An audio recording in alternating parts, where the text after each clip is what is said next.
Vegas Golden Knights fans, we have a problem. We need the Golden Misfits. We need to figure out how to score goals. We need to figure out how to score on the power play. We need to find our swag and start winning games. Fans, after 0-2-1 last week, episode 32 of Knights Nation podcast had the chance to be terrible, very negative. But thank God for General Manager George McPhee. Welcome to Knights Nation, an unofficial podcast discussing all things Vegas Golden Knights. A show designed for the fans, by a fan. Produced locally in Las Vegas, Nevada, home of the Fortress. Weekly episodes include segments Numbers Don't Lie, VGK Rewind, and What the Puck. And now, here's your host, the VGK Bug-Eye Guy. What's going on, Vegas Golden Knights fans? And welcome to episode 32 of the Knights Nation podcast. My name's Nick, the VGK Bug-Eye Guy. And so there was a little bit of Vegas Golden news today. If you guys aren't familiar, today is the 25th of February. And today was the official NHL Trade Deadline. Now, it was rumored that the Vegas Golden Knights were interested in somebody, but there was rumors all over the place. And all day listening to the pundits on NHL Network. God, I love the pundits, but they were so negative. Well, for one, they were all over the Nashville Predators and the Winnipeg Jets. They were just Winnipeg, Nashville. And then they threw Columbus in there, but Columbus was like 70-30. Like everyone was super excited at all the moves that Columbus Blue Jackets made. But then they were like realists. They were like, well, just so we know, like a lot of these guys, they didn't get anything for them and they could walk at the end of the year. There's a good chance that a lot of these players that they brought in could be gone and they didn't get anything in return. But either way, it's got to be good to be a player for the Columbus Blue Jackets, knowing that your organization is like, fuck it, we're all in. Let's go. We're going to try and win the Stanley Cup this year. Which is also a great way to think, except for it's the Columbus Blue Jackets and they don't win in the playoffs. I mean, history, I know they're changing it. Maybe they've got a good shot this year, but history is not on their side. So then they were talking about Vegas a little bit, like, oh, Vegas is in a slump. They really need someone. I mean, they were throwing names out there like Hoffman and Zucker, and I mean, a couple names out there they were throwing out there. But Stone was the big guy. Stone was the number one guy on everybody's board at this trade deadline. They knew Ottawa had to dump him. They had to because he's not re-signing there. They can't be stupid to think he was actually going to re-sign there. So right off the bat, every team knew Stone was in play. And General Manager George McPhee reached out to the Ottawa Senators about 5 days prior and got the price and was like, dude, that's way too high. And it was just kind of quiet. In fact, you know what? Before I even dive more into the Stone acquisition, let's hear from General Manager George McPhee. He gave a press conference today at 4 p.m. So I'm recording this podcast late Monday evening because of everything that went on today. And honestly, I didn't want to do a podcast, which I normally do on Sundays. Why would you want a podcast and listen to a podcast right now when the trade deadline happened? And we wouldn't talk about that for a whole other week. So here it is. This is fresh off the press. It's like an hour and a half old. Here is just like 3.5 minutes. It was like a 20-minute press conference. You don't need to listen to all the reporters ask questions. Some of them were dumb. But here's like 3.5 minutes, and I'm sorry if it jumps around. I just kind of spliced a couple segments of his interview that I really thought were important. And here, take a quick listen to General Manager George McPhee shortly after acquiring Mark Stone from the Ottawa Senators. I always take the same seats. Thank you for coming, everyone. As I'm sure you're aware now, we have traded for Mark Stone. A big trade for our organization. This type of player doesn't come available very often, and by all accounts is the top player available at the deadline, and we were delighted to acquire him. We believe he's one of the best all-around players in the NHL, and helps to make our team better. Usually you draft a player like this and you hang on to him and he plays his whole career with you. So we knew that he was out there, that he was going to be available, and the issue is, what's it going to cost?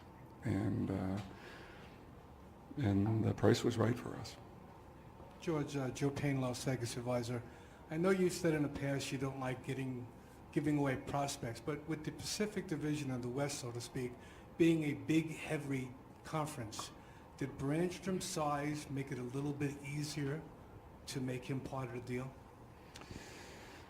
Not necessarily. He's a really good young player, and we've drafted well enough to be able to do a deal like this. We drafted a good young player. We've drafted other good young players, and if we keep doing that, we'll be in good shape. But if you take a good look at this player, he plays in every situation. As I said, he's all around. He's an all-around player. Whether it's 5-on-5, he might be one of the best in the league. Plays in overtime, plays on your power play, kills penalties, blocks shots. He's big. He can protect a lead. He can help you tie a game up if necessary. He scores goals. He's a playmaker. And analytically, as I said, our analytics department has him as one of their favorites. And our hockey operations department, our whole scouting staff, has him as one of their favorites. So it's why we made the move. You can play him anywhere you need him, in any situation. It's why we made the move. You can play him anywhere you need him, in any situation. Dave Shenigan, I don't know if you can briefly do this, but maybe can you confirm that he can't sign until March 1st, and maybe explain if that's true, why that is? Yeah, I can't explain all that because I've hired a guy to do that. And I'm not trying to be funny, but I'm not trying to amuse you.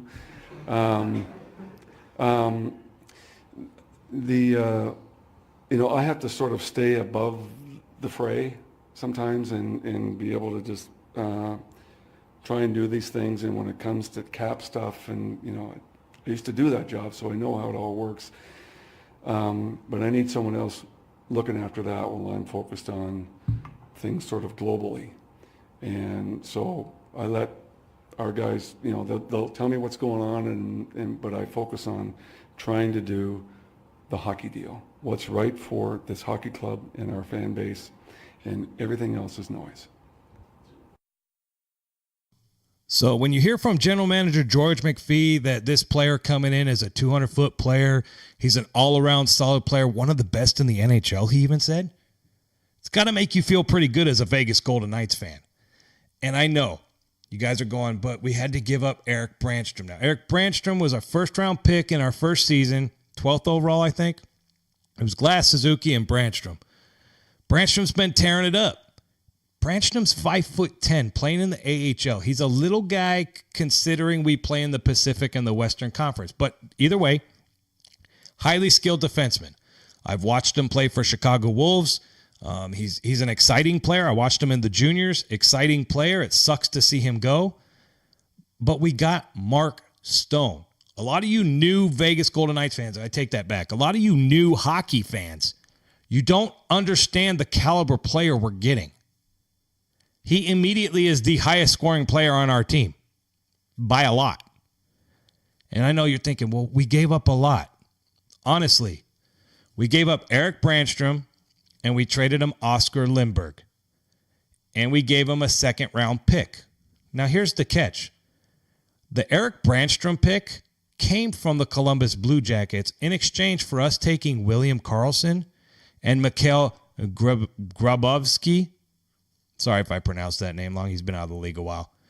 So we got that pick for taking Wild Bill. So Eric Brandstrom for Wild Bill. And then the second round pick that we shipped to Ottawa came from the Vegas Golden Knights drafting Mark Mathot in the expansion draft and then sending him to the Dallas Stars for this second round pick. It sucks to see Oscar Lindberg go. Honestly, I figured it would be somebody like him because he's been a healthy scratch for a lot of the season. He has been playing good of late when he's been getting consistent ice time. But he's $1.7 million against the cap.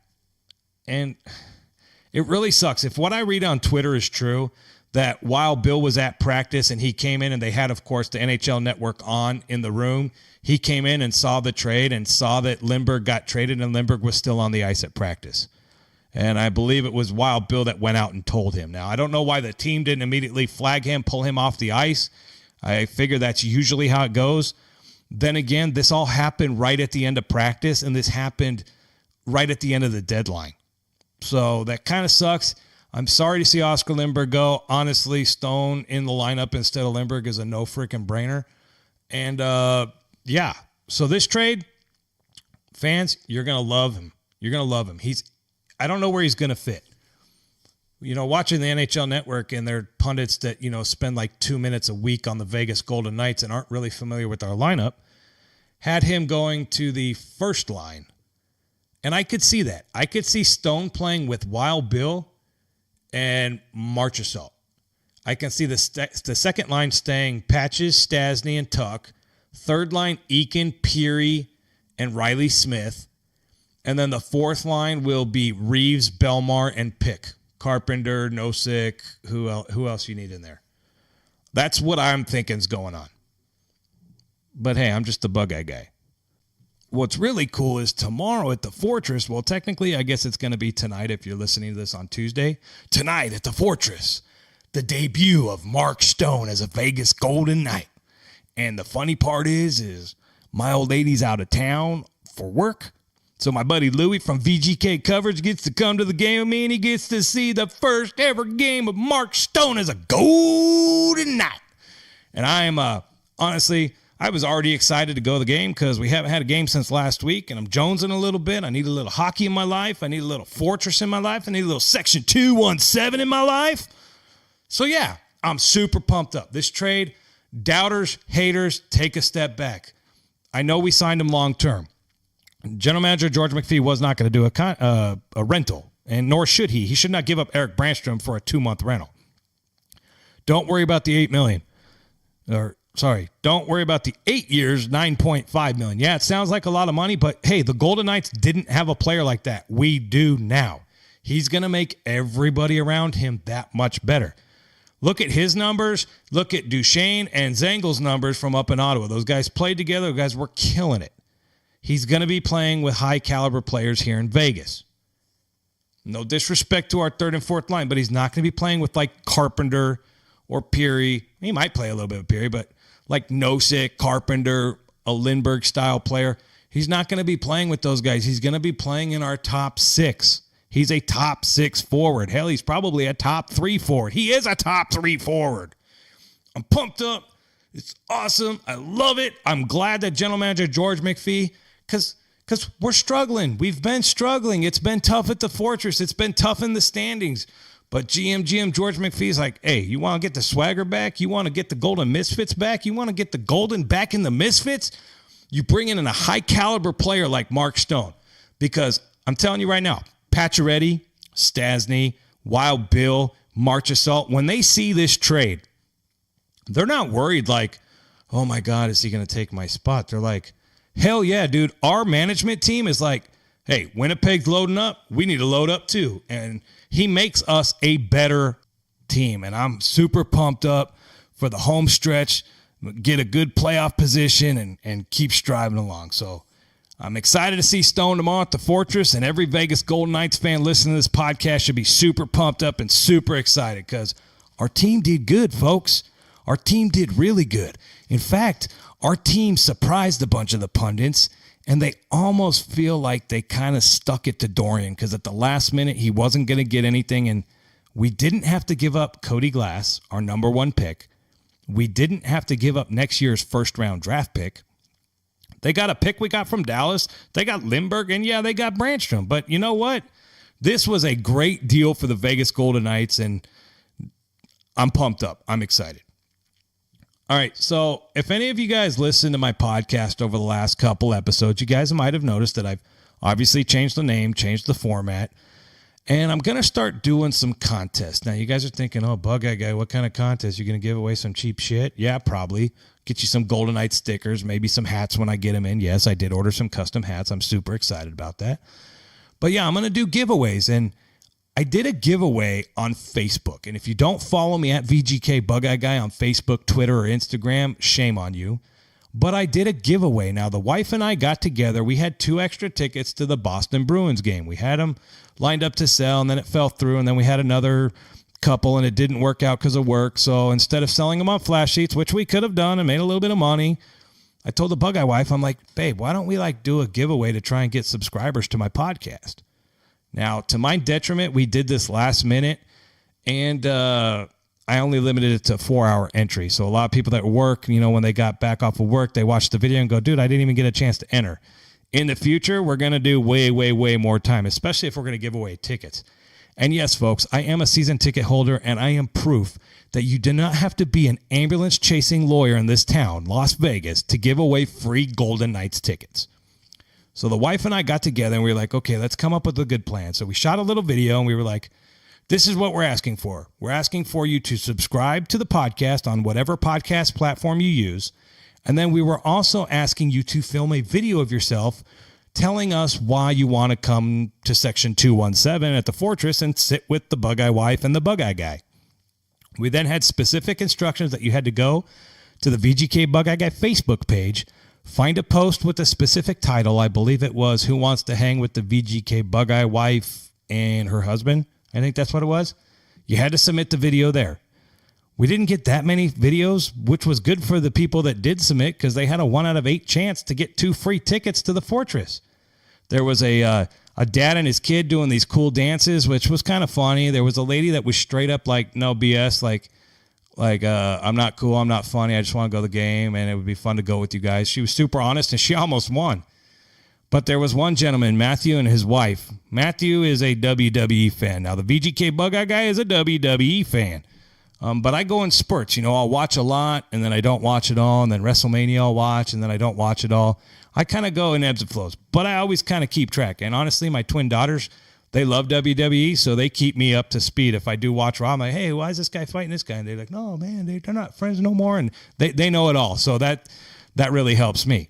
But getting back to my story, so Matthew was a WWE fan. He had a John Cena reference in his video. He had a WWE belt all golden knighted out, and I was like, dude, that guy has to win. So I reached out to him. I says, congratulations, you're the winner. You got to bring one of those belts to the Fortress. And he did. And he came to the Boston game that we lost in a shootout, which we'll talk about in VGK Rewind shortly. But he brought this belt. And, dude, this is like a legit, authentic WWE belt. This sumbitch was heavy. And then he had this custom Vegas Golden Knights thing on the front. And if you don't follow me, go over to Instagram at VGK Bug-Eye Guy or Facebook. I got a picture of me with Matt with the belt. And the belt is freaking cool. So that was awesome. Congratulations to Matthew and your wife for winning our contest. That is proof that if you enter contests like this, people actually win. I'm not some shady guy looking for thousands of subscribers. I'm going to pick a winner that doesn't exist. No, it was a legit. So congratulations to him. Congratulations to everyone that entered. I will be doing more giveaways, but the rules to the giveaways are going to be in the podcast. Now, I'm going to have, probably starting next episode, because this week's crazy with the deadline and the fact that I'm doing this on a Monday instead of a Sunday. I think the next one I'm going to do is for like a poster or a puck, because I get a bunch of posters when I go to the Fortress, and I get pucks every once in a while, so maybe I'll do that. But the way it's going to work is I'm going to tell you on this podcast like a specific word, like a secret word. Like this week's giveaway word is tacos or something crazy like that. I'd probably say donuts. But that'll be the word. And then you have to go over to, or you have to send me an email, vgkbugeyeguy@gmail.com, and just let me know the word. And then I'm going to take all the emails and run them through one of those random generators where it takes all the names and it picks a winner so that it's not me picking the winner. It's the computer picking the winner. And then, yeah, I'll reach out to you, say, congratulations, you won the poster, and boom. And all I'm going to ask in return is when you get the poster, you got to take a picture with you in the poster and like thumbs up, thanks Bug-Eye Guy, and post on my page. That's it. That's how I'm going to do the contest. And yes, there's probably a good chance in the future that I might do a contest for tickets. Now, my buddy Louie, my brother Casey, and my buddy Randy are probably like, dude, quit giving away the tickets because I'll go with you. Yes, I know. I get it. You guys are all going with me to the Dallas game because the wife's out of town. Boys' night out. We're going to have a good time. It's going to be awesome. Mark Stone's going to be there. Whew. But sometimes we got to give back to the hockey world. We got to give back to those people that may not be able to go to a game. Maybe they financially just can't afford it. I get it. I mean, unless if you're out front of the Fortress last minute watching the ticket prices drop. I get it. It's expensive, especially when they changed this flash seats thing, which benefits me as a season ticket holder, but puts all the fees on the transaction on you, the buyer. So I understand it's expensive. And if the wife and I can give back a little bit to the Vegas Golden Knights community, I am all about that. All right, let's go ahead and start moving on to this podcast because this trade deadline stuff kind of took up a little bit, and rightfully so. It should have. Duh, bug-eye guy. Oh, blah, blah, blah, blah. Let's dive right into this segment right now. Banged up Golden Knights. Give me the news, Doc. Is he gonna make it? All right, folks, banged up Golden Knights. Nick Holden finally returned from the injured reserve, which is good, right? Unfortunately, that meant Jake Bischoff had to get sent back down to Chicago Wolves AHL. But now there's a spot for him because Brandstrom's gone. Ryan Carpenter. Rumor is Ryan Carpenter's day-to-day, and he should be back on the ice by the end of the week, which is cool. Now, my boy William Carrier. You guys know I love Carrier. You know I love the way he plays. He hits. He forechecks. He plays tough, physical game. He's speedy. He always tries to crash the net. Here's the problem with number 28. Dude can't stay healthy. He was in, 3-4 games, banged up again now week to week. It's got to be a shoulder, and it's got to be from him hitting people. Now, I put a post out. I'm like, I love Carrier. He's got my number 28. He's one of my favorite players on the team just because of the heart that he plays with. But maybe it's time for him to take a step back. Maybe it's time for old William Carrier to not hit so much. And I know you guys are thinking, dude, bug-eye guy, you do a whole segment in Numbers Don't Lie just about how many hits he has. And I know that. And I get it. But what I'm saying is, if he hits 20 times a game but only plays 10 games a year, or he hits 3 times a game and plays the whole damn season, I'm okay with him hitting less. Hell, we got Ryan Reeves on the team to hit people. He is number 2 in the league. I want William Carey on the team. Here's the problem. Nashville last week was a great game for the Vegas Golden Knights. After playing like shit the whole week, we finally come in and we play Nashville, and everyone's like, oh, my God, the Vegas Golden Knights are back. And I was right there with them like, hell yeah, we're back. If we play like that, we don't have to trade for nobody. You know, the bug-eye guy was like, hell yeah, this is the Vegas Golden Knights. Killer forecheck, blazing speed, good defense, good goaltending. No Colin Miller. John Merrill been tearing it up. Then we go into Colorado. And right off the bat, I find out that Carrier's hurt. I'm like, oh, great. No Carrier. And then in the first period, you know what? We laid an egg. We played like crap. I'll dive more into it shortly, but we played like crap. So the bottom line is William Carrier is on the IR week to week. Now, in George McPhee's press conference today, he did talk about Eric Haula because somebody asked him, and apparently they got really good news, and he might be skating soon. Now, that doesn't mean he's coming back, folks. That means he's going to start skating soon. Either way, that's really good news, and that gives us a little glimmer of hope that Haula might be back before the playoffs. Now, it's just a little glimmer of hope, but that could be very, very important for the Vegas Golden Knights. And right now, don't worry about roster spots. The trade deadline is over. There's no more of this garbage of having to keep guys on the roster and then move for waivers and all that stuff. It's done. You can have as many people on your roster as you want to, as long as you fall below the salary cap.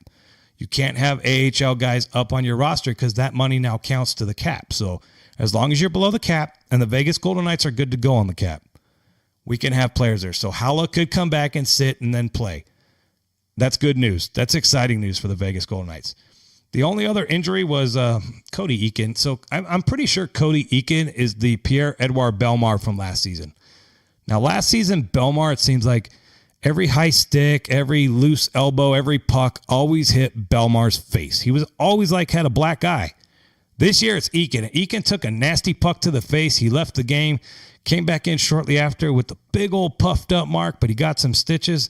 And once again, that proves that hockey players are the toughest athletes out there.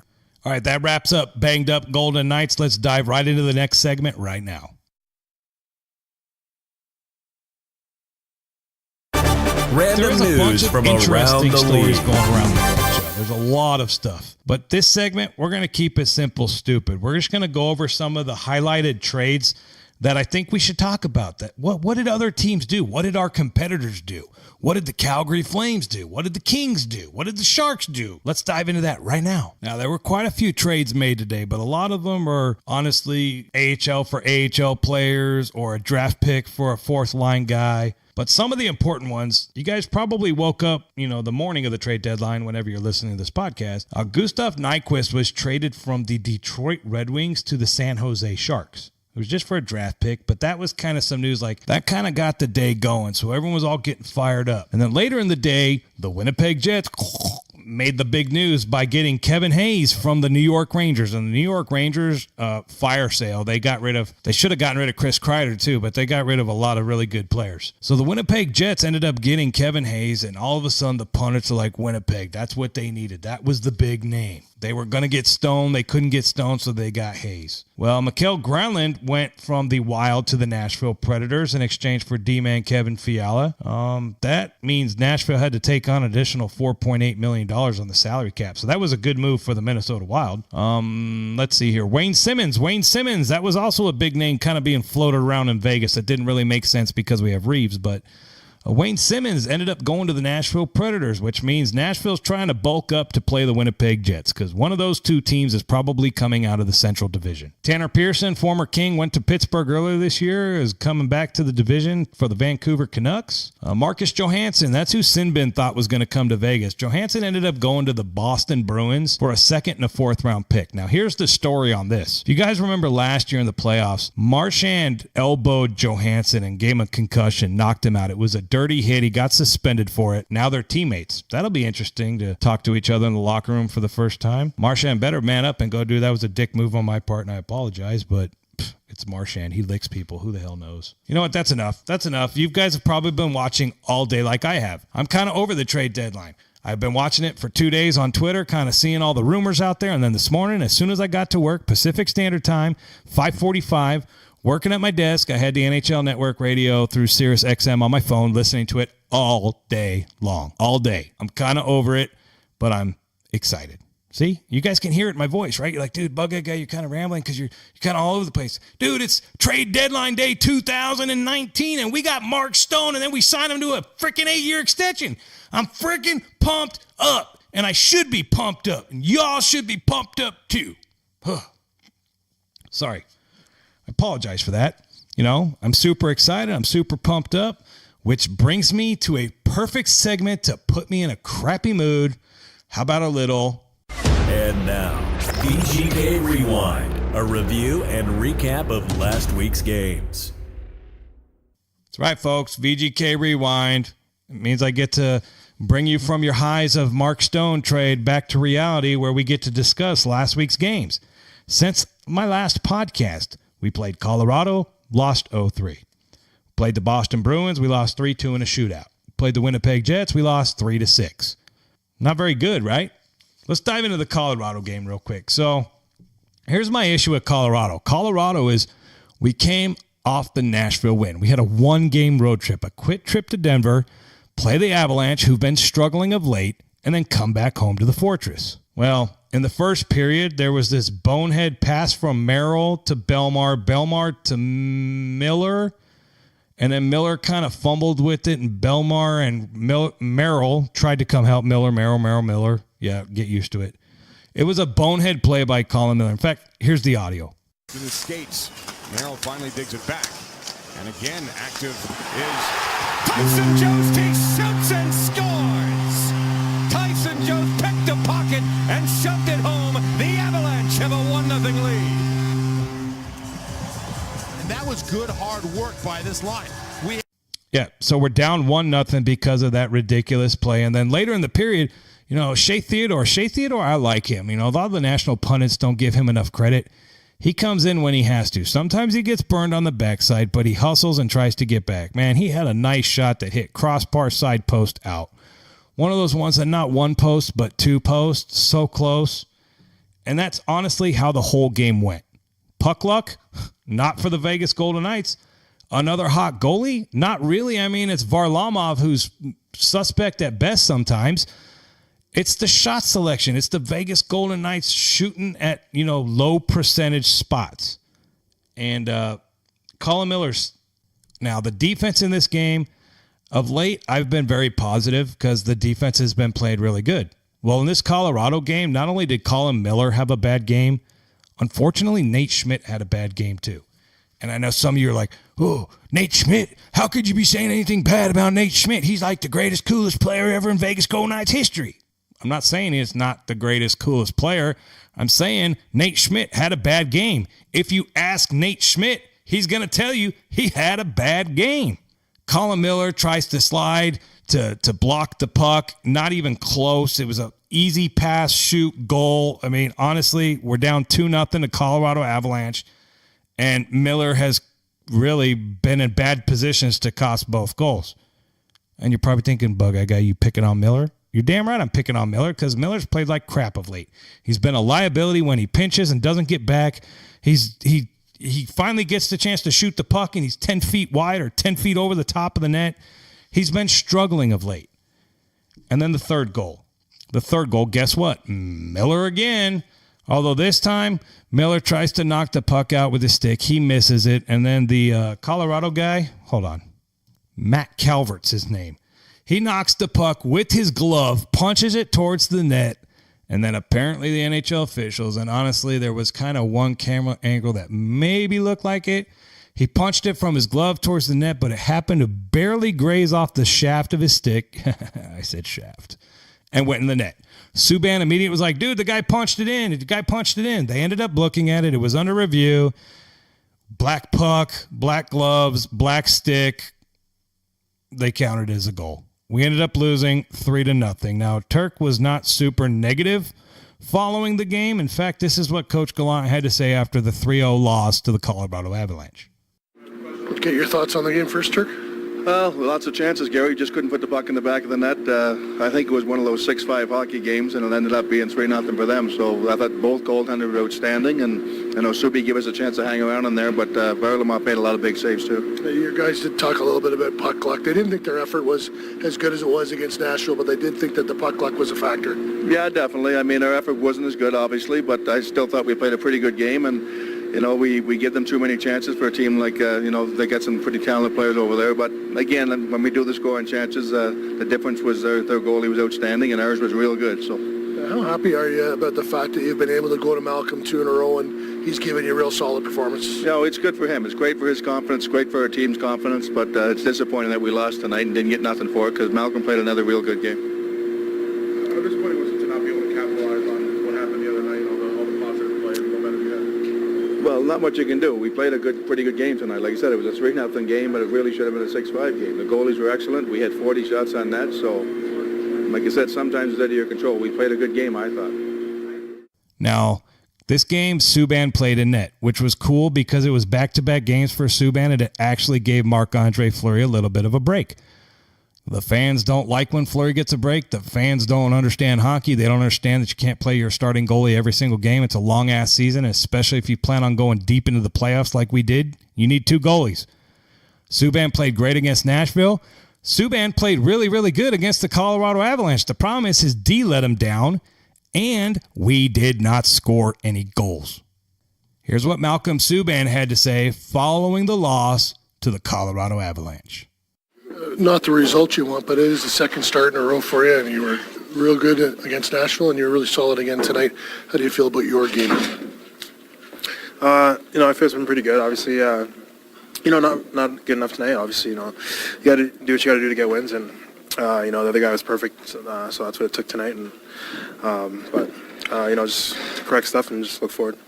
As a group, you had that great game against Nashville, and then obviously this wasn't the same type of effort. Do you have a thought as to why there's a difference between the two games? It's tough. It's a good league. It's not easy to be consistent in this league. Obviously, you got to try to bring it every night, but it's not easy. Every team's a good team. Especially at home. Any team can bring their best game. So, we just got to forget about it now and just look forward to the next game. So yeah, that game sucked. But luckily, the Vegas Golden Knights get to get on a plane from Denver and fly their ass back to Las Vegas, where they got a couple more home games. They got a whole bunch of home games in the month of February at the Fortress. Here's the problem. We've lost a whole bunch of home games at the Fortress. This is something new for the fan base. This is something new for the organization, and it's new for the team. Since their existence, which was only last year, they have been dominant at home. Our fans, the Fortress, the Medieval Maniacs, you, me, all of us, we love watching our Vegas Golden Knights, and it sucks that we have to boo. There were boos at the last game against Winnipeg. I actually heard boos, and I'm not opposed to our fans booing. Some people, I can't believe they're booing. I can't believe this team's terrible. They're playing horrible. Y'all some fickle-ass fans. I'm telling you right now. Born and raised a Kings fan. Rough times. Every professional... Hell, if you watch the NFL, the Cleveland Browns have been terrible forever. They still got hardcore fans. Hardcore fans are allowed to talk shit. I'm allowed to say Colin Miller's playing like crap. That's why he's not in the lineup. Hey, Miller, you're complaining about not being in the lineup? How about play better and then you'll get back in the lineup? It's that simple. Fans freak out because we're negative. No, I'm being real. You don't want to listen to this podcast for me to suck off every player. Oh, they're so good. They're so great. Oh, they're so good. Oh, they're so great. They never make any mistakes. That's some soft-ass America stuff, folks. I'm talking real world. I'm talking bug-eye guy to you, the fans. If McNabb, who I love, plays like shit, guess what? McNabb, quit playing like shit or you're not going to be in the lineup either. Being a fan, you have to be passionate. You have to be like me. You have to be, sometimes I just get real frustrated at some of the dumb shit people say. You need to know what you're talking about before you start talking, guys. So do a little research. There's this cool thing out there called the internet and Google. And most of your guys' phones, you can just go, hey, Siri, hey, Google, blah, blah, blah, blah, blah, blah, blah. And then it's like, blah, blah, blah. Here's your answer. You don't even have to freaking look it up. You can just talk into air and your phone will magically hear you.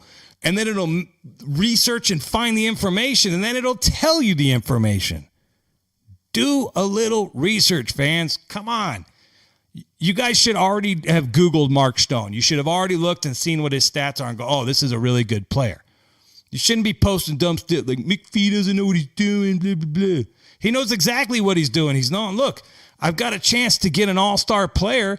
This is what's going to cost. I get my ownership involved. I get my coach involved. I get my front office involved. I go, do you guys want to make this move? And they kind of weigh all the options, and then they freaking pull the trigger. And like he said, then you take the rearview mirror off, and you put it away, and you don't look back. You just move forward. This was a great move for the team. It sends a great message to the fan base. It sends a great message to the team itself. Dude, this is a good thing. All right. I keep getting off on these tangents and it's because it's trade deadline day, and I apologize. Episode 32 is going to be all over the place, but who cares? All right, Boston Bruins. So the Boston Bruins come to town. Now, Boston's a tough team, dude. They got some good players, man. They got some really good players. And we didn't get Rask. We got Halak in net. Of course, their backup, who has played quite a few games this year. But either way, a backup. So what do you expect? Of course, he's going to have a game plays out of his mind, right? Well, honestly, from the get-go, this felt like a playoff atmosphere. It did. Nick Holden came back. This was Nick Holden's first game in, which means Colin Miller got to sit because of Colorado. And Holden and Merrill played really good together. I mean, honestly, I was like, okay, we're facing a backup goalie that's probably going to play lights out. We got to really step it up in this game. And it was good to see Riley Smith finally break through the slump and score a goal. Merrill dishes it for Eakin. His wrist shot turned away. Score! Riley Smith on the rebound! His first in 13 games. Ties it!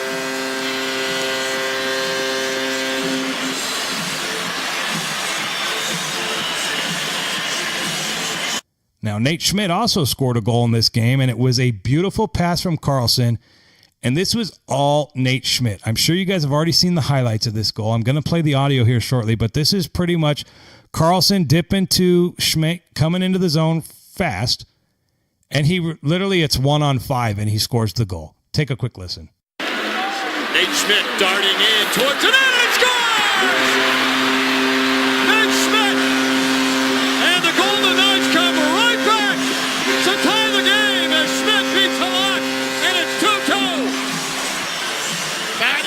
electrifying, and that's against the Bruins' top line. Now, this game was back and forth, and honestly, it was 2-2 and ended up going to overtime. The Vegas Golden Knights actually drew a penalty in overtime, and they couldn't score on the power play because, if you guys don't know, we suck on the power play. We are not good on the power play. And this game, it ended up going to a shootout. And here's who Vegas had shoot. They had Brandon Peary, Wild Bill, who scored, Alex Tuck, Jonathan Marchessault, Shea Theodore, and Oscar Lindberg. Now, DeBrusk scored for Boston, and then in the 6th round, David Backes won it for the Boston Bruins. Now, I know most teams like to go first. I would have preferred to go second. It's almost like deferring a kickoff in football. That way you see what they do and you get the last shot. But we missed the first one, and honestly, people were questioning why Theodore shoots. Why did Lindberg shoot? Lindberg's really good. If you go to practice and see him shoot, he does some really cool stuff. And why not give him a shot? I mean, who's to say that Pacioretty would have scored or Paul Stastny would have scored? The coach makes the decision. It's one-on-one. It's a 50-50 gamble. You make it or you don't make it. The Vegas Golden Knights played good enough to win this game. They hit a couple posts. This game easily could have been a victory for the Vegas Golden Knights. Hell, we're one shot away into shootout to win the game. We got a point. A point's better than no points. But these are the games that last year the Vegas Golden Knights were winning, and this year we're struggling to win. And hopefully Mark Stone fixes that. All right, the final game last week was the Winnipeg Jets. It was a Friday evening game. Oh, real quick. We can't talk about Winnipeg yet. We got to talk about what happened at the Boston game. Now, I live in Las Vegas. The Vegas Golden Knights are from Las Vegas. Something happened Wednesday night at the Boston game that hasn't really happened since 2008. If you were watching on TV, you might have seen it during the commercials when they were coming back to the arena. If you're from Vegas, you probably looked outside. We got this white powdery substance fall from the sky. Yeah, it snowed in Las Vegas. When I was at the Fortress watching the Boston game at intermission in my smoking section that I'm always in at every game, it was literally snowing. Now, it wasn't sticking really well right around the actual arena, but when I got back to my car after the game, the whole top of my car was covered in snow, which is, you guys are freaking out like, oh, covered in snow. Yeah, it was like a dusting, but you don't understand. We live in the desert. We live in Las Vegas where it never, ever snows. Hasn't snowed since 2008. So it was really cool. And the drive home, now, part of the problem is people don't know how to drive in snow, but it was okay. Actually, it was a fairly peaceful drive home. It was pretty. By the time we got closer to our house, you could see it had been snowing for the whole game, and it was white everywhere and real big flakes coming down. And then when we got to our house, our whole backyard was covered in snow, and it was really cool. My wife was super geeking out because she loves the fact that it snows, and she likes playing in the snow. She just doesn't want to live somewhere, and I don't want to live somewhere where I have to, shovel snow every day to go to work. And for you listening to the podcast in a place where you probably have snow outside and you do have to shovel snow to go to work, I apologize. I can't help it that I live in the desert, and you might complain right now, but when it's 110 or 115 outside in the summertime and I'm sweating my balls off and you're nice and chill in your 80-degree temperature somewhere, just remember, I don't have to shovel snow, but I have to sweat my ass off in the summer. So either way, it was really cool. I wish we could have won that game because then it would have been like, oh, it snowed and we won and winter wonderland in Las Vegas. But it didn't work out that way. But we got a point and the ride home was awesome. All right, sorry, I had to talk about that real quick because there's probably not a good chance that I'll talk about that again this season. That's a real good chance. I may never talk about it again. Who knows? All right, let's talk quickly about the Winnipeg Jets. This is the game I'm going to spend the least amount of time on because this game really pissed me off. And you guys know why. Because in the first 90 seconds, there was 2 goals. In fact, I don't even want to start talking about it. I want you to listen to this right now. The first meeting of the season between these teams, 4-1 in Winnipeg in the middle of January. It's a little bit of a misleading final score. The Jets scored 2 empty netters in that game. Kyle Connor into the zone, put his shot on, and a safe flurry, rebound, score! Nikolai Ehlers puts it in. His first game back of the lineup, and he's on the board 56 seconds in. That's goal number 1. Here's goal number 2. Wins the draw. Sherrod out high. Ehlers throwing it in behind the net. Kyle Connor trying to get there. Connor had a shorthanded goal against the Golden Knights last time. Now he's in front and he scores! Kyle Connor upstairs on Marc-Andre Fleury, and the Jets with 2 goals in the opening 1:28, including 2 32 seconds apart. Yeah, not a good way to start a game. So when you're down 2-0 90 seconds into the game against supposedly one of the best teams, if not the best team in the Western Conference, kind of get your confidence down a little bit. Luckily, the fourth line, Reeves, Nosek, and Belmar did this to bring it to a 1-goal game. He'll dish it off to Braden McNabb with a high lob into the Winnipeg zone. Reeves gloves it down. Here's Nosek to Belmar. Score! Pierre-Edouard Belmar, his first in 33 games, cuts the Winnipeg lead in half. So the Vegas Golden Knights were down 2-1 after the first period, and I was like, okay, well, at least we're kind of close. And then shortly into the second period, Shea Theodore takes a shot from the point, makes it in. All of a sudden, it's 2-2. We got a whole new game, right? Yeah. Nope. So you thought the beginning of the Winnipeg game was bad when they gave up 2 goals in 90 seconds. How about giving up 2 goals in the last minute of the second period? Yeah, I'm not even going to play those goals for you because that's just straight garbage. And what was looking to be a 2-2 going into the third was a 4-2. Now in the third period, Marchie scored really, really quick the first minute. So now it's 4-3. We're thinking, dude, we got a good game.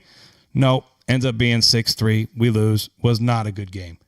Here's what Gallant had to say following the tough loss to the Winnipeg Jets. Ken Bulkey, Sinman.Vegas, the power play has been scuffling a little bit. Did you have an issue with how it went tonight? I didn't like a whole lot about tonight.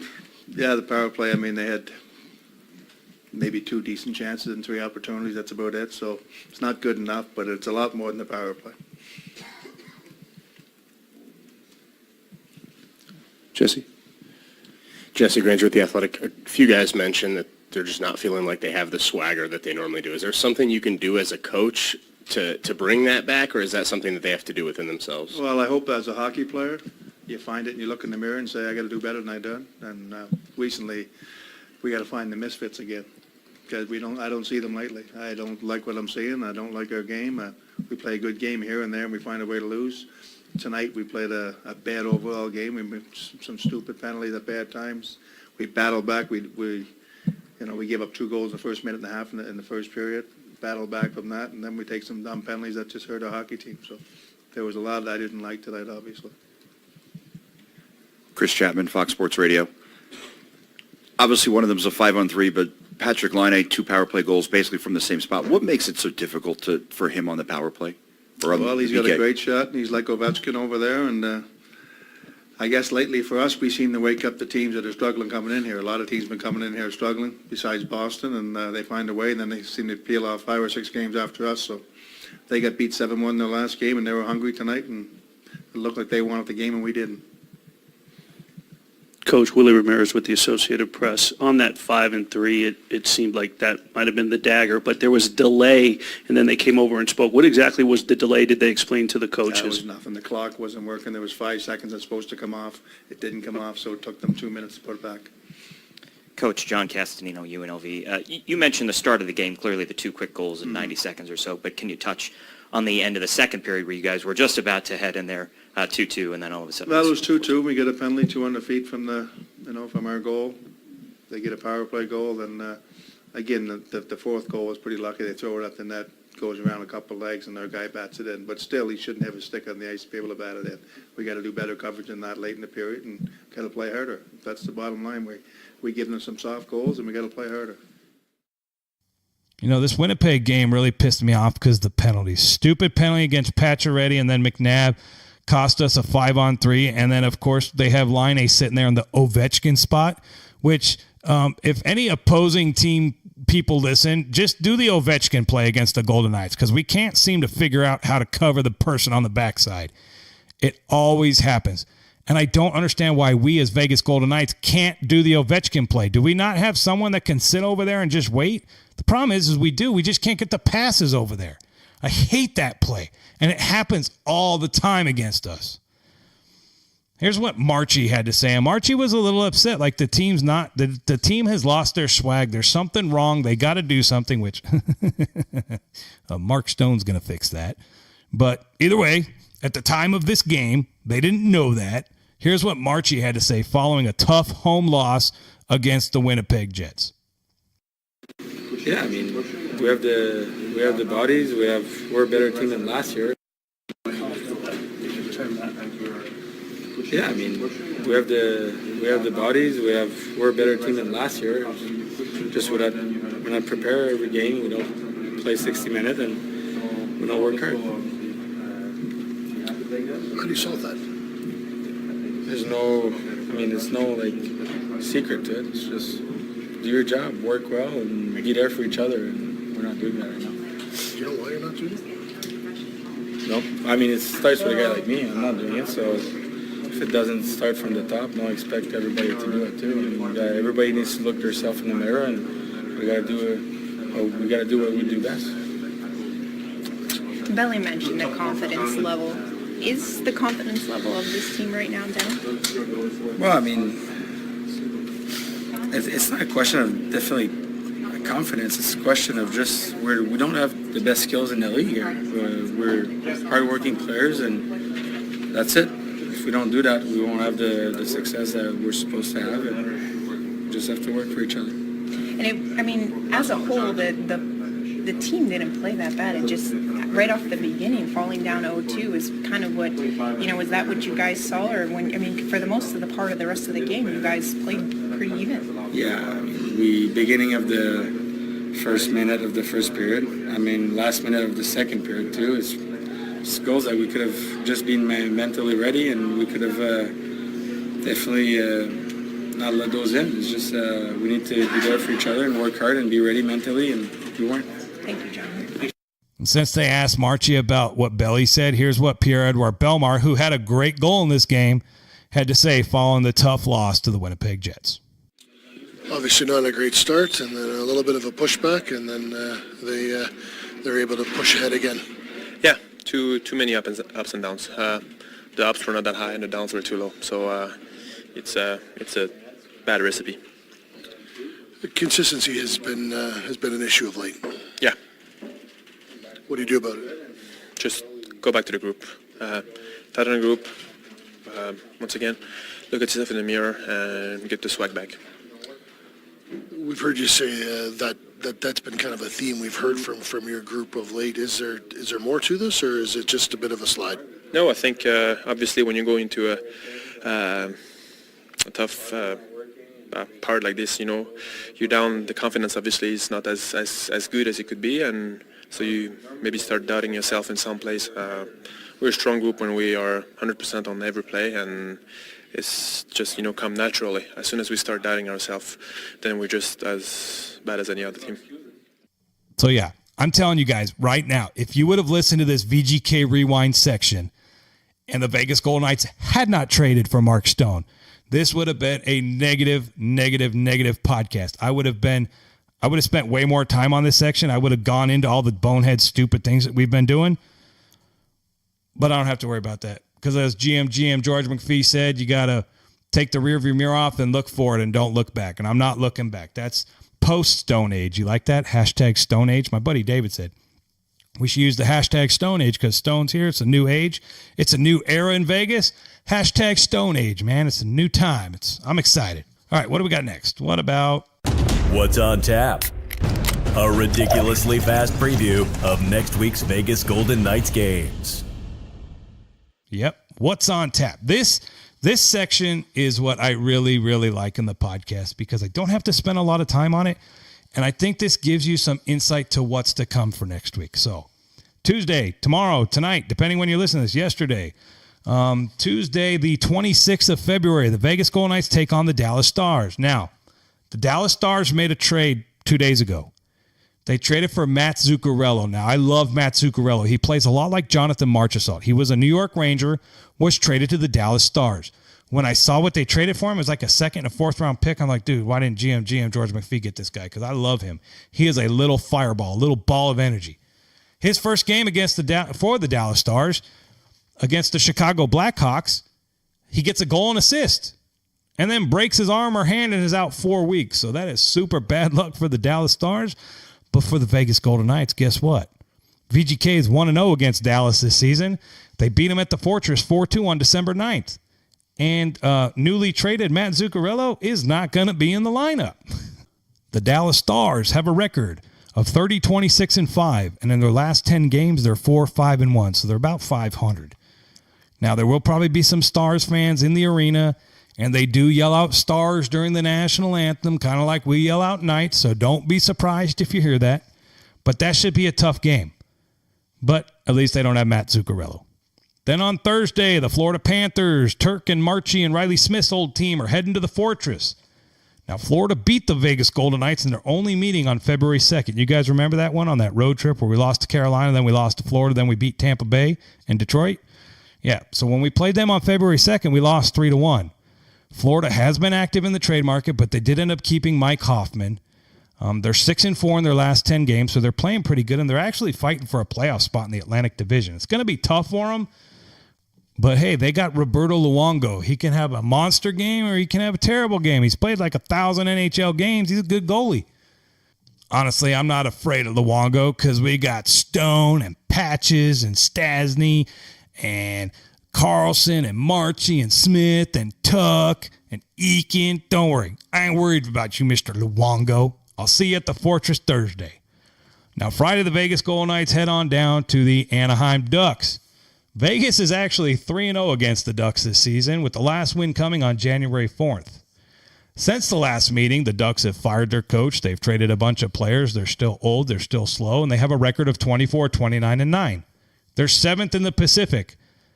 I bet they feel pretty good that they're not 8th because their crosstown rivals, the Los Angeles Kings, are sitting in 8th. Either way, a couple years ago, it was the Ducks or the Kings for the Western Conference Championship, and now all of a sudden, in just a few years, they're at the bottom of the division.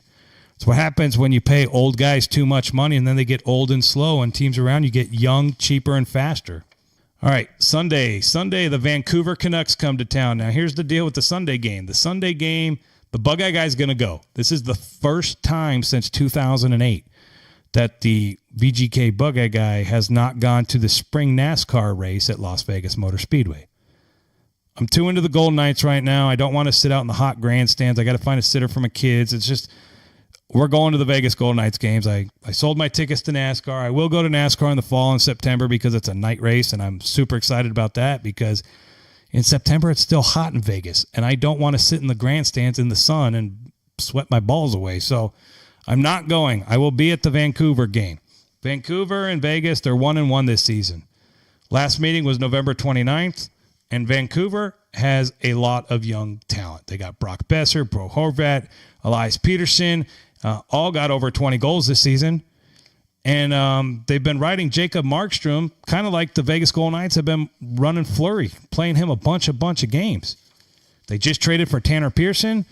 That should be a game that the Vegas Golden Knights, if you look at it on paper, we should beat the Vancouver Canucks. But again, you got to keep those young guys in check. So I'm super excited about that matchup. And here's the deal. 4 games this week, 3 of them at home. We need to start winning games at home. It's getting to the end of the season. All right, that wraps up What's on Tap. It's time for the most boring segment of the podcast. Get ready for Numbers Don't Lie, the segment of the podcast where your host is about to bore you with player and team stats that you probably won't remember. All right, normally this is the portion of the podcast where I'm going to go over all the goals scored in all the games and talk about the stats and the face-off percentages and all that, but no. Today's trade deadline day, and we already talked too long, so I'm going to talk quickly about just a few. So let's look right here. So the standings. Let's talk about the standings. The Vegas Golden Knights are still in 3rd place in the Pacific Division. They've got about a 6-point lead right now against the Arizona Coyotes. But really, they're in a good playoff spot. As long as they start winning some of these games, they're going to be fine. They're going to make the playoffs. The problem is it's going to be either San Jose or Calgary in the first round. Right now, Calgary's got a slight edge for the division, but San Jose's neck and neck. They're right there. And honestly, there's not really a chance for the Vegas Golden Knights to catch them. We've got 69 points. They've got 80 and 83 points. So that's probably not going to happen, but Arizona's 6 points behind us. That's the number we really have to look forward to. That's what we got to watch out for. Hits, I like to talk about hits. I mentioned Carrier in the injury section. Carrier's played 48 games this year. Ryan Reeves has played 62 games this year. There is a good chance during these next 4 games, 3 at home, Ryan Reeves will take over the number 1 spot in the NHL for hits. Here's why. Reeves currently has 231. Carrier has 247. So 48 games to 62 games. That's really the crazy number. But either way, Carrier, because he's banged up, Revo's probably going to take the spot. Now, Milan Lucic is third with Edmonton at 211. And Tanev with Winnipeg's got 209. And Martin over in the Islanders has got 211, same as Lucic, but he's played less games. So that's hits. That's the standings. Quickly, I watched the Chicago Wolves. If you guys don't follow the Chicago Wolves, that's our AHL affiliate. And every once in a while, there's a game on NHL Network on the weekends. I usually blast it out on Instagram and social media, say, hey, the Chicago Wolves were on. Oscar Dance played. He made an amazing save. Go to VGK Bug-Eye Guy on Facebook. I uploaded the video of the save. It was awesome. They ended up beating 4-1, 4-2. I think it was 4-2. Daniel Carr. Daniel Carr is single-handedly tearing it up in the AHL. He's leading the league. He's got 28 goals, 38 assists for 66 points. Brooks Masic's second with 50 points with 22 goals and 28 assists. Peary's still on there with 42 points. Cage Quinney looked really good as a centerman. And then, of course, Brandstrom, who just got shipped out. He's played 40 games, 7 goals, 21 assists, 28 points. It's going to suck to see him go, but the guy that I really like, Nick Hague, has played more games than Brandstrom. He's got 10 goals, 13 assists for 23 points. So that's not too bad, and he's a big, tougher, physical. I think he's going to be really good. Chicago Wolves are currently sitting in third place in their division, but they have games at hand. They're 30, 17, and 5. They've got 66 points. Grand Rapids and Iowa are ahead of them at 70 and 67 points. But again, they've got games in hand. So they're playing really, really good. We've got a lot of young talent down there. So you guys that are freaking out, we've got some really, really good players, and keep your eye out. They're going to be on NHL Network. You can watch them. All right, for some of you guys that like my Numbers Don't Lie segment with all the numbers, you'll get that next week. This week, nope, that's it. What's next? Let's dive right into, and I'm almost done with this podcast, folks. I know some of my podcasts of late have been a little bit long, and I'm trying to shorten them up. It's just, I got a lot of stuff to say when I don't talk to you guys for a whole week. And when we have a bunch of games and we have news and a lot of stuff happens, I got to save it throughout the week. And then I got to do these kind of long episodes, but I'm trying to shorten it up. So this week we're going to do a little. And now, the good, the bad, and the ugly from last week's games. Yep, good, bad, and ugly. And I'm going to be real blunt. The good was Malcolm Subban. He played 2 solid games for the Vegas Golden Knights, and he allowed Fleury to get some rest. The bad, stupid penalties / garbage power play. I couldn't decide between the two. We really, really suck on the power play, and I'm tired of us taking stupid penalties. So that's the bad. And, of course, my ugly for this week is Colin Miller. Colin Miller had a terrible game in Colorado, and then he's complaining that he's not playing because he had a terrible game. Colin Miller, you need to do better. Honestly, I thought they held you out because they were going to ship you out of here on the trade deadline. That did not happen. So now you know you're here to stay. You need to work hard. You need to play better, not be so aggressive when you're going to leave the team vulnerable on the back end, and then I'll like you again. Unfortunately, the Bug-Eye Guys team Merrill 2019, and Merrill has been playing really good. Since I got Merrill's jersey, I'm not saying it's me, but I'm just saying since I got Merrill's jersey, he's got like 5 points. He's got a goal and 4 assists, and some of his assists have been beautiful. All right, that's the good, bad, and ugly.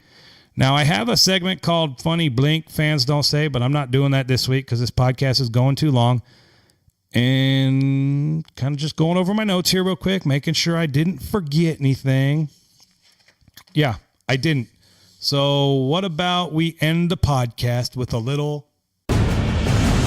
What the puck? Seriously, what the puck? All right, folks, welcome to What the Puck. This is the segment where me, Nick, the Bug-Eye Guy, rants about something.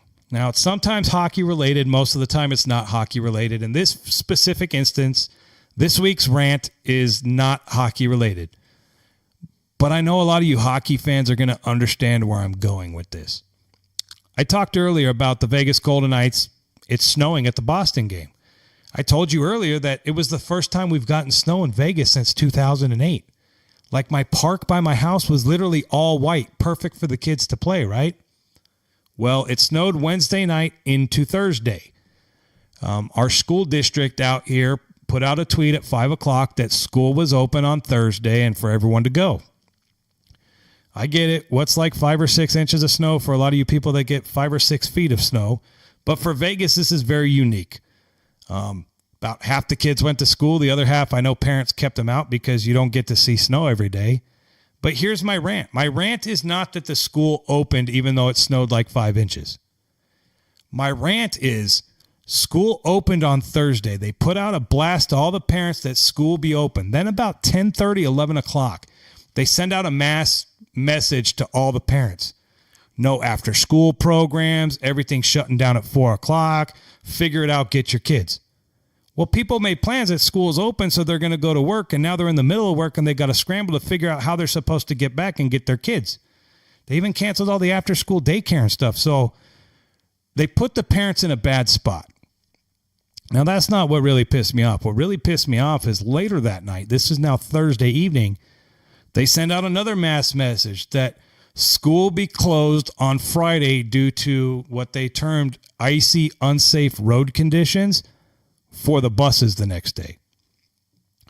So forget about the fact that it was still snowing on Thursday morning and the roads were all messed up, but they closed the school a day too late when it was sunny and beautiful.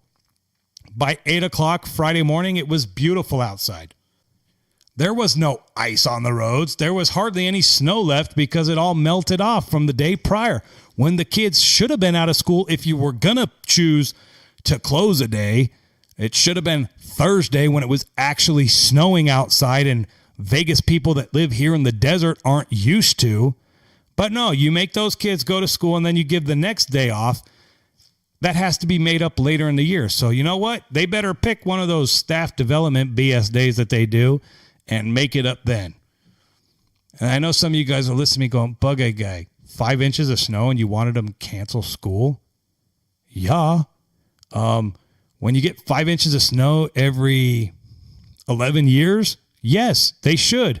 Because our drivers suck. We suck when it rains out here. When it rains out here, people drive like crap. What do you think they're going to do in a little bit of snow? That was my rant. And honestly, my rant wasn't even the fact that they closed school or didn't close school. It's the communication.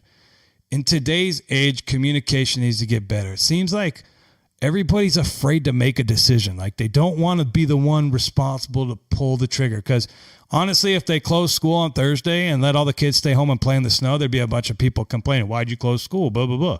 People in Minnesota would be like, Vegas closed school for 5 inches. We would never have school ever in Minnesota. And I get that. But you gotta kind of play it out there. You got to kind of see, we're talking about a unique situation in the middle of the desert that doesn't normally happen as opposed to something that happens every winter in Minnesota. And I'm not picking on you, Minnesota. Minnesota, you're awesome. You're an awesome hockey state. That's probably why I'm thinking Minnesota. And I know it snows there all the time. There were some funny memes going around the internet saying, oh, Vegas, you're not a real hockey town because it doesn't snow there. And then there was a picture of the Las Vegas sign on the strip with some snow and it said, hold my beer. And everybody retweeted it a bunch of times. And it was funny. But when you see the Luxor, and if you don't know what the Luxor is, it's the Pyramid Casino on the strip, the Black Pyramid, covered in snow. That's pretty cool. You don't get to see that all that often. And I know you guys are making fun of us because we never get snow. We freaked out. And everyone's posted, oh, it's snowing. Yeah. If you live somewhere where it never snowed, you would do the same thing. You folks that have never seen the ocean and then you go the ocean for the first time and you freak out, well, it's no different. I go the ocean. I don't freak out. It's because I've seen it before. You see snow every winter. I don't get to see it. So when I see it, I freak out a little bit. Not as much as my wife, but I do freak out a little bit. I don't know. All right, that wraps up What the Puck. I know it's not hockey related, and I could have talked about a lot of other things, but when it snows in Las Vegas, it kind of gets a spot in the podcast. I think I'm done. I think I've covered everything. I guess we can do a recap. Let's do a quick recap. Vegas Golden Knights, Mark Stone, huge pickup for the team. I think as you see player interviews over the next couple of days, they're all going to be super excited to have a player like that join their locker room. I think Gallant's going to love him. I think the fan base is going to love him.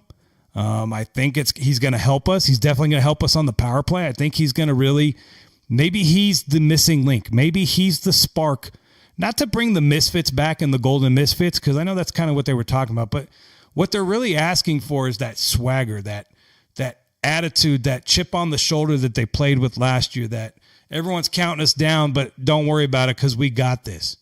Maybe getting Stone into the locker room is going to help us. Can't hurt us. Can't be any worse. Oscar Lindbergh, thank you for your time in Las Vegas. I wasn't a super huge fan, but you played good and then not so good. You were kind of a roller coaster player, and you were in and out of the lineup a lot, which is not your fault. I mean, if you don't get consistent playing time, it's hard to really. I mean, look at John Merrill, for instance. John Merrill, once he gets consistent playing time, he's playing a lot better. Same thing for Lindbergh. He just never really found that spot in the lineup, and he got hurt a couple times last year. But either way, congratulations on moving on to another team. I know it sucks you're leaving. I feel really bad that you're going to the Ottawa Senators because their ownership sucks. Their manager sucks. All their players are young. They got rid of all their good players. The town's expensive. You're going to pay a lot more taxes. But hey, Oscar Lindbergh, thanks for playing for the Vegas Golden Knights. But now you're officially an enemy because you're an Ottawa Senator. I don't know. So the trade deadline was good. A lot of teams made some big trades. Wayne Simmons, Kevin Hayes went to Winnipeg and then Nashville. Yeah, we lost 3 games. I mean, 2-1. It was a rough week last week, but don't worry. We've got 4 games this week. We've got some tough matchup against Dallas, Florida, Anaheim, and Vancouver. But I honestly think we can win all 4 of those games. We match up well against all 4 of those teams. Dallas might be a little bit of a challenge, but with the Mark Stone, the Stone Age effect in the Fortress tomorrow night, I think that's going to help us push us over the top. Yep, that's it. I'm done. Time to edit this bad boy and throw it on the internet. And I know most of you guys usually get the podcast Sunday nights. It usually shows up on your phone and says, bling, new podcast. Oh, dude, Bug-Eye Guy uploaded a new one. Technically, it's Podcast Monday, and technically today still is Monday when I'm going to officially put this podcast out, but I know I'm a little late. And when there's a trade deadline that happens, you wait for the podcast because you do not want to listen to a podcast of a grumpy Bug-Eye Guy pissed off because we lost 3 games. You want to hear a happy Bug-Eye Guy that's still pissed off we lost 3 games, but happy GM George McPhee went out and got an awesome player to help fix it, to help right the ship. That's it. Done. Episode 32 is in the books. I'll talk to you guys next week. It's going to be another long week. I'm excited. I'm super pumped up. I love you. And as always, duh, Bug-Eye Guy. Well, welcome to the Vegas Golden Knights, Mark Stone. Go Knights, go. You've been listening to the Knights Nation podcast.